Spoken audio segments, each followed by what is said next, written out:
Le voy a dar la bienvenida a un amigo de esta casa, profesional y experto en lo que se llama comercio exterior. Buenos días, bienvenido, ingeniero Eduardo Egas, Bienvenido, presidente don de Clever. la Corpey. ¿Cómo le va? ¿Cómo anda usted? Lo veo papelito, como se dice. ¿Ah? Muy bien, Ah, felicito. buenos días, don Clever y don Jorge. Un placer nuevamente estar con ustedes. Aquí estamos. Me ve papelito porque comenzamos la semana nomás. Vengo descansando el sábado y domingo, pero veamos usted el miércoles, ya va a ver. ¿Cómo estamos? Así mismo es, pero lo importante es la salud, ¿no? Así es, así es. Esa hay que cuidarla mucho. Mucho, mucho. ¿No? A propósito, esto de la salud, simplemente una relación. Esta llegada del presidente ecuatoriano en calidad de presidente pro tempore a la CAN, ¿qué ventajas puede tener el Ecuador o qué ventajas se pueden obtener? ¿Cómo vamos a integrar este mercado que es importantísimo? Indudablemente, cuando hacemos las cuentas, el Ecuador tiene una balanza comercial deficitaria o negativa con Colombia y una balanza comercial con el Perú positiva. ¿Qué lectura tiene Eduardo Vegas en ese contexto? Muy bien, mire, yo pienso que el proceso de integración andina, que déjeme recordarle, ya está mayorcito, ¿eh? Ya tiene 52 años desde que se inició. Es un, 1969, exactamente. Es un, es Pacto un Andino. así es un proceso en realidad inconcluso, a mi criterio. Buenas intenciones, unas magníficas oportunidades, pero sigue siendo un proceso de buenas intenciones que está atrapado por alguna idiosincrasia propia de la región. Número uno, a veces falta de confianza entre nosotros mismos, ¿no? Número dos, en estos últimos años nuestros países han confiado o han visto mejores expectativas en los mercados mundiales que en el mercado de los vecinos. Y a lo mejor eso es bueno, pero ya estamos pasando, ya tanto Colombia, Perú, por ejemplo, dos de esos miembros ya están bastante incrustados en los mercados internacionales. Pero, pero, si desde el punto de vista de comercio, si uno quiere ser franco y mira para atrás, el monto de negociación que tenemos con los países de América, considerados los que están en el sistema de integración ALADI, ¿no? Y lo que está en el área andina, es significativa. Déjeme decirle que exportamos entre lo que es ALADI, Comunidad Andina, más que lo que exportamos a Estados Unidos como tal. De tal forma que es importante. Lo segundo que es importante en este medio es que la mayoría de nuestras exportaciones hasta esos países son bienes manufacturados, ¿no? Y provenientes de pymes. Ese es otro factor importante a tener en cuenta la audiencia de esta prestigiosa Radio Huancavilca. Y que si allá van muchos de los bienes que no estamos mandando todavía, no los graduamos para que puedan irse a los mercados internacionales, como que el mercado andino y el mercado de América Latina y de Centroamérica es un mercado de graduación para productos manufactureros, que nos es muy difícil competir en los mercados mundiales con ellos, porque tenemos en primer lugar el gran competidor que es China, ¿no? A cuyos precios en realidad nos bota de cualquier mercado. Entonces, este mercado de la CAN y el mercado de Aladi es un mercado muy importante para pequeñas y medianas empresas, es un mercado muy importante para aquellos bienes manufactureros que lo hacemos. Y está bien, y está bien. Uno diría, si ese es la primaria que hay que pasarla y hay que pasarla bien, pero hay que pasarla bien para poder migrar hacia mercados mucho más grandes como tal. Bien, entonces decía, la comunidad andina es un proceso inconcluso, que tiene oportunidades, las tiene, indudablemente, pero creo que no la hemos sabido aprovechar adecuadamente por toda una idiosincrasia y cultura que hay entre nosotros como tal. Bueno, no hay países en el mundo en donde el mercado con los vecinos no sea significativo. Lo mismo es para el caso del Ecuador. O sea, comercializar con Colombia, con Perú, es innato, está ahí, pero la hemos dificultado tanto en estos últimos años que en realidad no aprovechamos toda su potencialidad.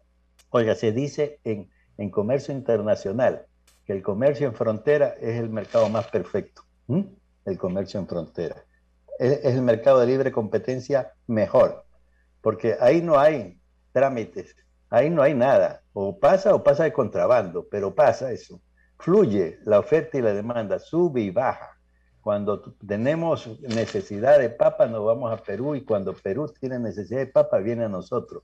Eso fluye como tal. En realidad, ese comercio de frontera, por ejemplo, para hablar de la CAN, es un comercio que deberíamos prestarle atención y dejarlo fluir y convertir esas fronteras no en la calle Salina, ¿no? Sino en un verdadero emporio de comercio, con hoteles y todo lo demás, porque ahí se da el buen comercio que se llama como tal. Bien, ahora, no hay que ser duro un poco con la comunidad andina, porque como digo, una alternativa muy natural, muy positiva. Lo que sí podríamos ser un poco crítico es que ha pasado 52 años y no nos ha dado tantos hijos como deseábamos, ¿no? Pero ha dejado hasta el momento una institucionalidad, Clever y Jorge, que es bueno también tenerla consciente. En institucionalidad, mire usted, hay una Secretaría General que está colocada en Lima, que funciona como un ejecutivo supranacional. En segundo lugar, hay un Tribunal Andino de Justicia, que está localizado justamente aquí en Quito, Ecuador, y que cumple su papel, y que da dictámenes y resuelve problemas, y cuyas resoluciones, pues como usted conoce, son supranacional también, ¿no? Este concepto de supranacional jurídico es importante, Clever. Por ejemplo, podríamos resolver nuestros problemas que tenemos con nuestros inversionistas extranjeros, ¿no? Que nos reclaman un centro de arbitraje, un lugar donde dirimir nuestras diferencias.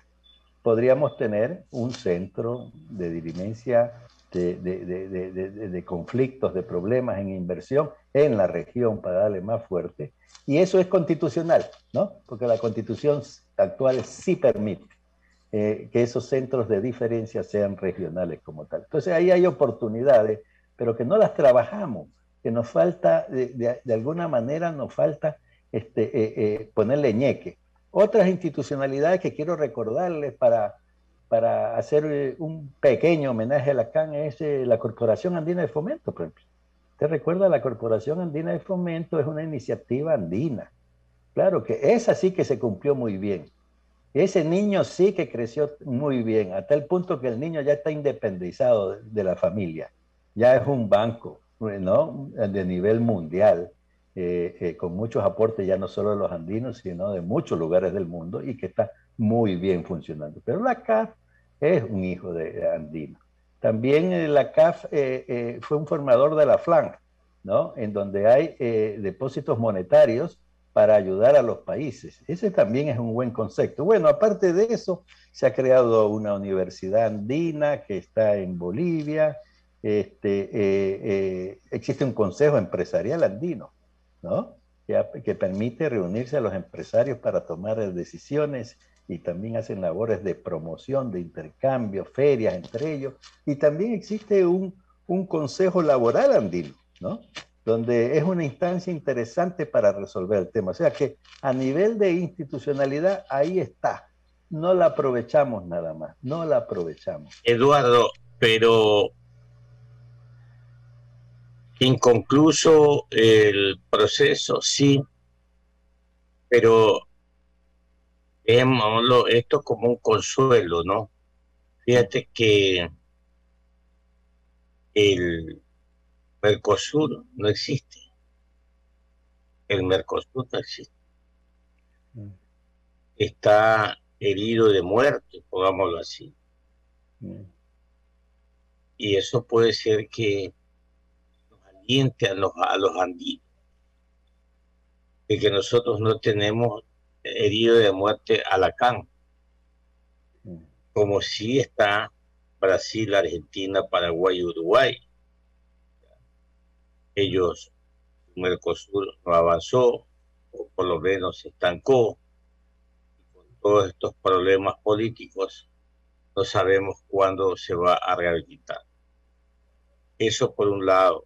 Por otro lado, Eduardo, de alguna forma, lo único que no ha permitido a Lacan, ese es un criterio modesto, por cierto, que te voy a dar, es que mientras a Colombia ha ingresado mucha inversión extranjera, a Perú también, pero nosotros no. A pesar, mira, los problemas que tiene Colombia, que son grandes, inmensos, la guerrilla, ahora la inserción del socialismo, comunismo, lo que sea, eh, la serie de muertes, etcétera, el paro este que de protesta que tiene muchos ya meses. A pesar de eso, todavía Colombia es atractivo como país para la inversión extranjera y nosotros no. ¿Por qué, Eduardo? Bueno, hay varios factores, ya todo el mundo habla de los límites o las limitantes a la inversión extranjera. Unos dicen que es la falta de seguridad jurídica, ¿no? La falta de estabilidad un poquito en los gobiernos, muy cambiantes, con mucha tendencia. Lo que el uno hizo, viene el otro y lo borra, etcétera. Y con eso lleva a irrespeto, digamos, de las normas jurídicas. También hay que recordar que en tiempo del presidente Correa eliminó todos los tratados bilaterales de inversión que teníamos y eso nos dejó desnudo.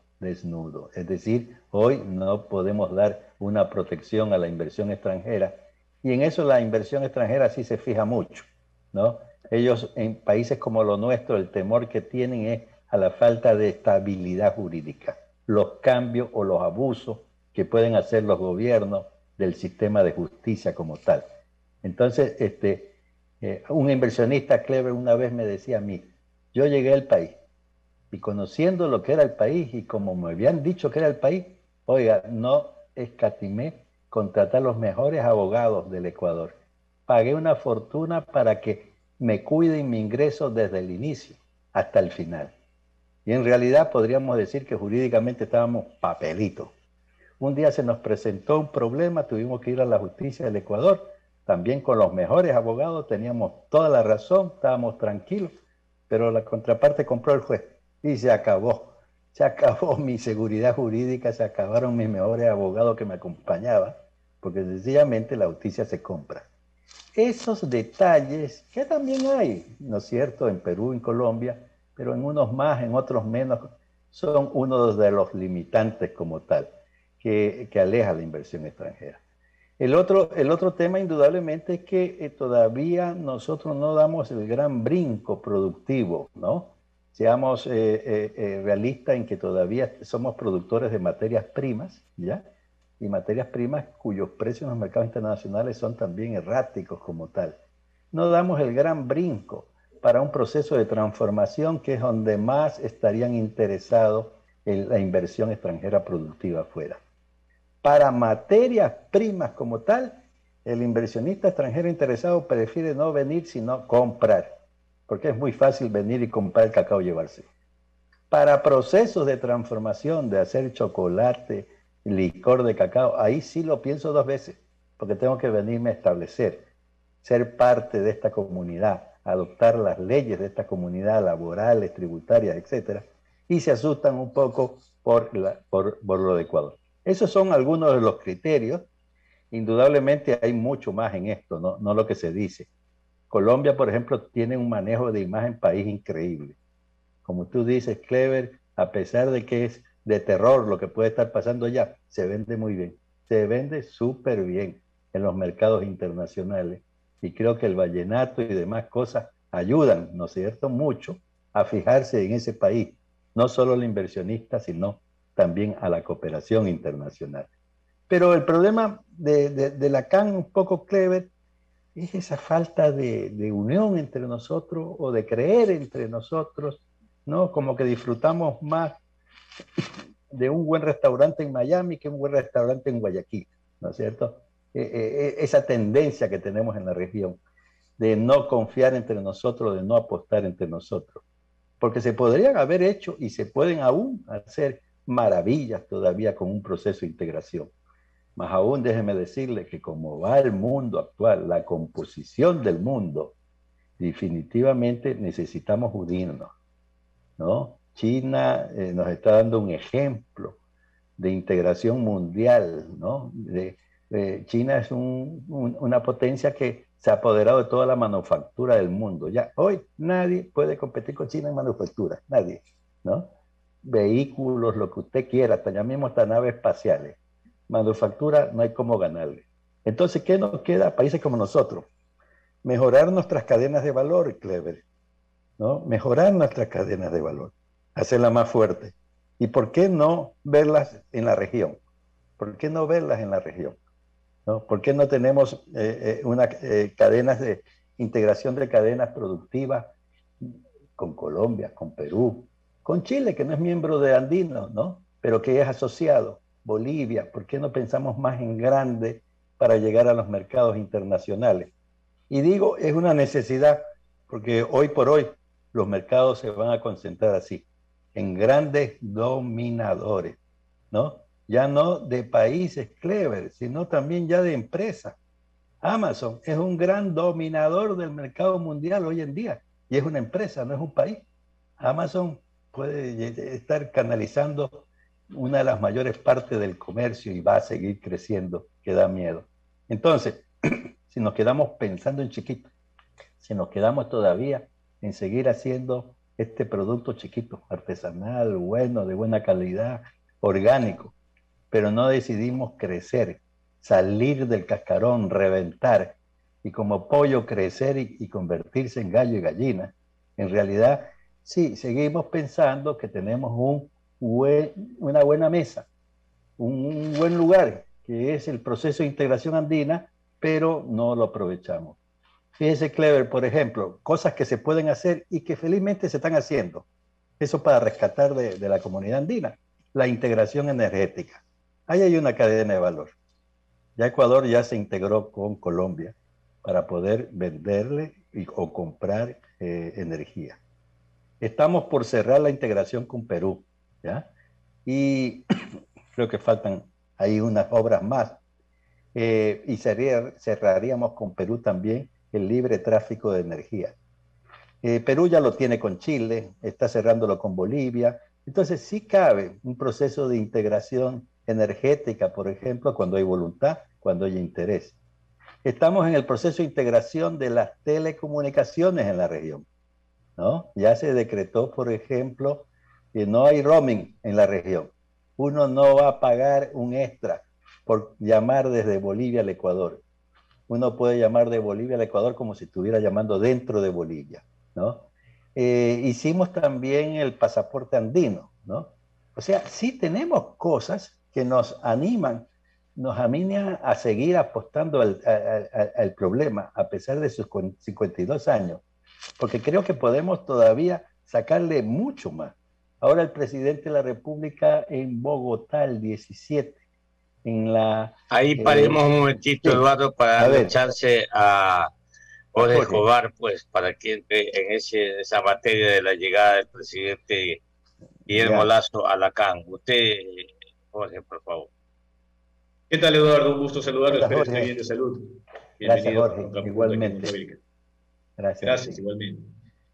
Un poco la lectura, ¿no? Desde la experticia y la experiencia que usted tiene en torno a los intercambios comerciales, las inversiones, porque al llegar Ecuador a la presidencia pro tempore con un presidente de derecha, con un discurso de apertura comercial, también tendríamos que analizar todo lo que hay que hacer desde el Ecuador a nivel de competitividad, porque incluso el argumento ideológico de Venezuela en 2006 con el extinto expresidente Hugo Chávez para salirse del Pacto Andino fue la firma de un TLC que ya se anticipaba con Estados Unidos y Colombia, lo propio con Perú.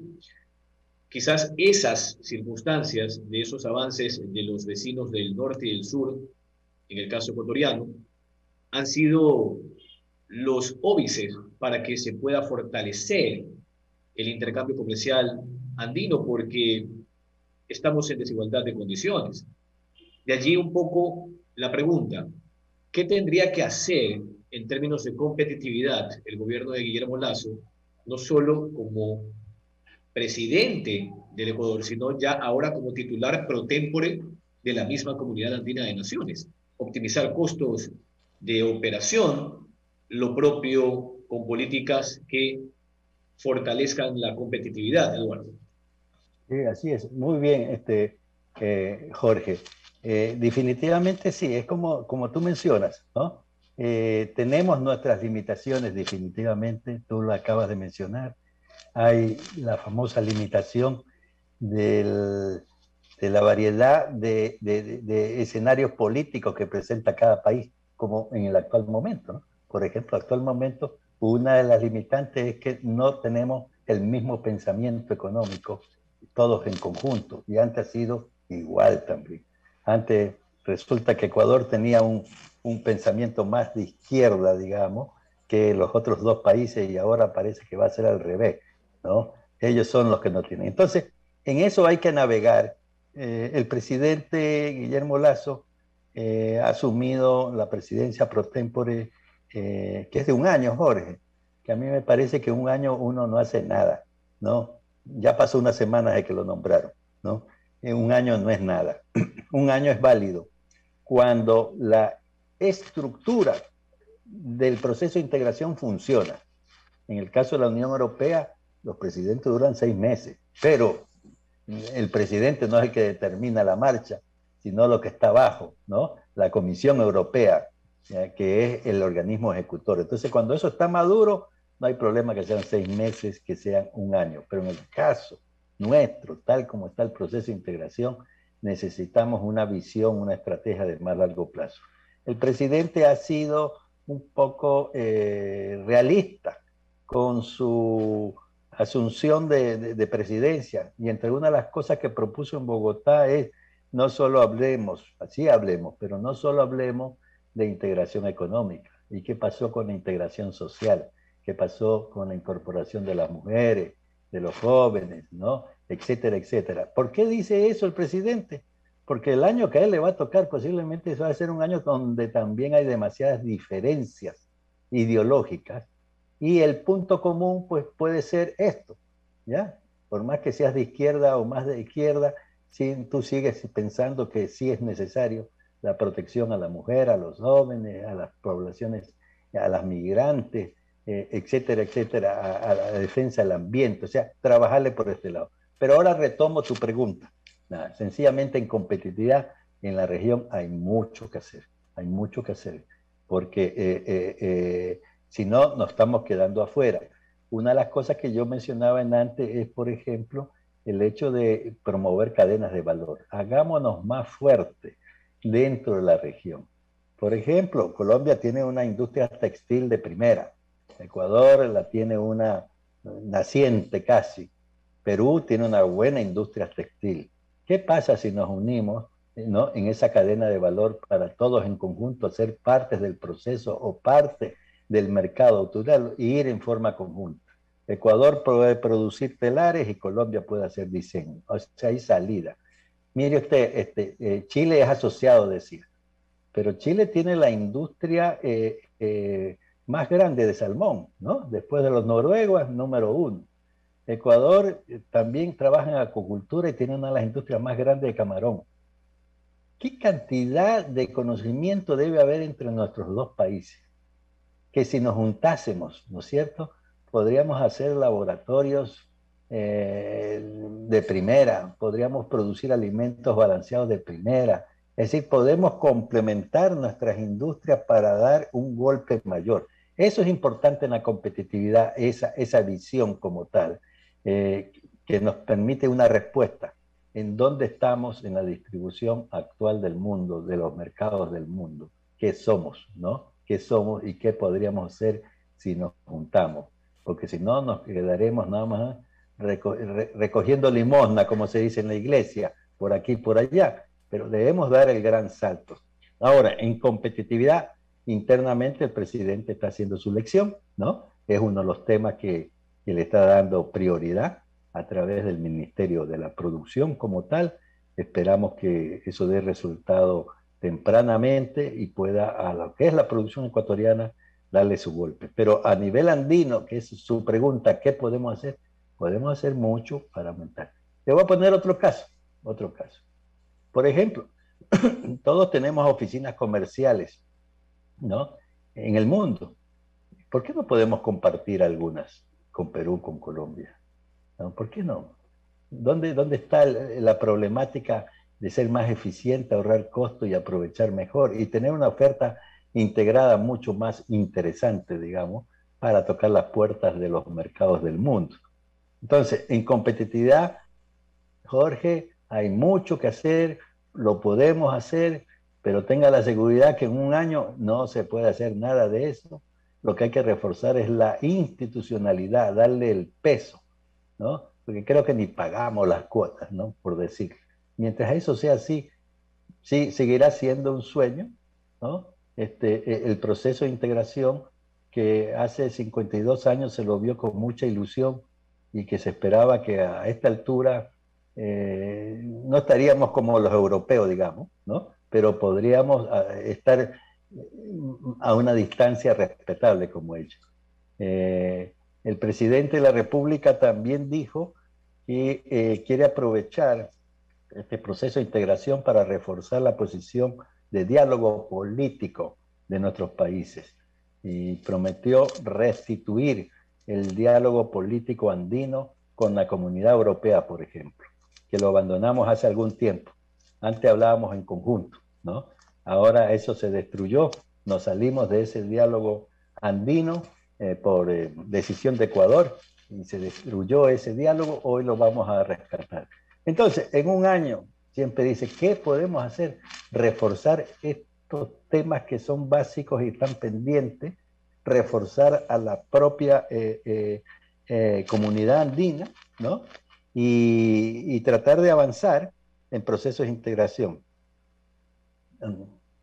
Don Kleber, le voy a contar algo. Hace algunos años, cuando en el norte de Perú comenzó a surgir la gran producción, la gran despensa de alimentos peruanos, cuando el candidato Fujimori, usted recordará, trajo agua desde Iquitos para acá, para darle agua a ese desierto del norte de Perú. Y eso se expandió, creció, hubieron fuertes producciones que todavía las hay, de aguacate, banano, todo. Los peruanos, los Arroz, empresarios, ¿sí? arroz. Arroz también. Oiga, los empresarios del norte peruano pidieron al Ecuador, denos un corredor aduanero para sacar nuestra mercadería por Puerto Bolívar. Mire usted, tan simple como eso. Y Puerto Bolívar en ese entonces no tenía mayor movimiento, ¿no? Era casi un puerto inmóvil. Y no fuimos capaces de responder ese requerimiento. Los peruanos fueron e hicieron un puerto ya por allá en Paita, ¿no? ¿Ya? Nuevo porque indudablemente sacar su mercadería por Puerto Bolívar le era más competitivo que llevar los 1000 kilómetros hasta Callao, ¿no? Entonces, esas son cosas que no nos deben pasar, que debemos aprovechar y debemos tomar lo bueno de este proceso. Ya tenemos un proceso de integración energética, ya tenemos un proceso, vamos en camino de telecomunicación. Bueno, vamos más agresivamente a crearnos. Puede ser posible que todavía un camión que viene por Perú, cuando llega a la frontera, tiene que ser cambiado a un camión ecuatoriano, ¿no? Porque está prohibido que el camión peruano pase hasta acá. ¿Quién lo prohibió? Los dueños de los camiones ecuatorianos, ¿no? Entonces, eso no es competitividad, eso es, en realidad, como se dice, jodernos mismos nuestro futuro. ¿Mm? Muy bien. Hasta ahí, don Clever. Sí, tenía una última inquietud, Eduardo. En esa línea, ¿será que se va a tomar un tiempo el presidente Guillermo Lasso para concretar la disminución progresiva del impuesto a la salida de divisas? Ese es otro escollo para lo que estamos hablando. Así es. Sí, el presidente ha tomado la decisión de eso, revisarlo. ¿Cómo? ¿Cuándo? Todavía está en estudio, se está analizando. Hay diferentes opciones. Una opción puede ser, como ya se había programado antes, irlo desmontando gradualmente. Esa es una opción, que es la que es más compatible con nuestra pobreza fiscal, ¿no? ¿Ya? En que estamos en déficit, y eso aporta bastante, ¿no? La segunda situación es la que los empresarios reclaman, que el impuesto de salida de divisa se creó como un mecanismo para tener una devaluación encubierta, es decir, encarecer la divisa para importar, pero para que sea una devaluación encubierta, esos fondos tenían que haber ido al sector exportador, ¿ya? Tendrían que haber ido al sector, y nunca fueron al sector exportador. De la idea original, alguien se metió y en la mitad dijo, todo bien, pero se queda con el Estado. Y dejó de ser un mecanismo correctivo de los desequilibrios externos que la economía ecuatoriana sufre.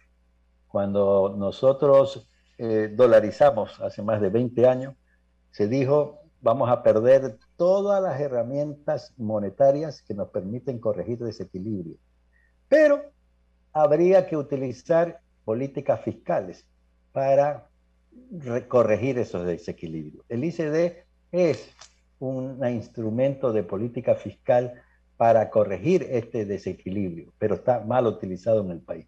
Entonces, esto para decirle que también cabe pensar que en ese proceso de desmonte, por ejemplo, los fondos que van quedando se destinen a financiar el drawback, por ejemplo, ¿ya?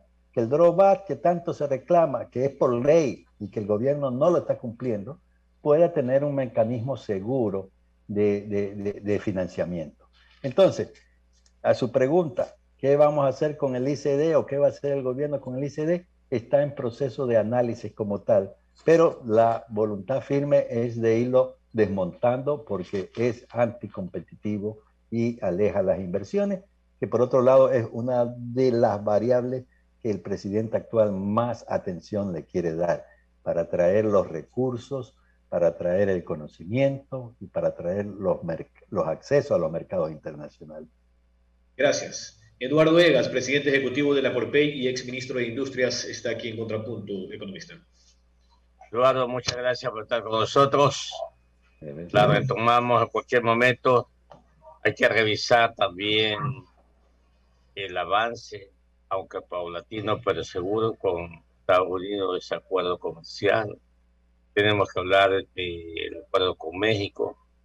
Tenemos que ver si ingresamos o nos aceptan o no en la Alianza Pacífico. Y otros acuerdos como el de Corea del Sur, que ojalá llegue algún día. Un abrazo para ti y que sigas. Gracias, Jorge, Clever, gracias a ustedes, gracias al público por aguantarme. Buena salud. Gracias. Buena salud. Chao, chao.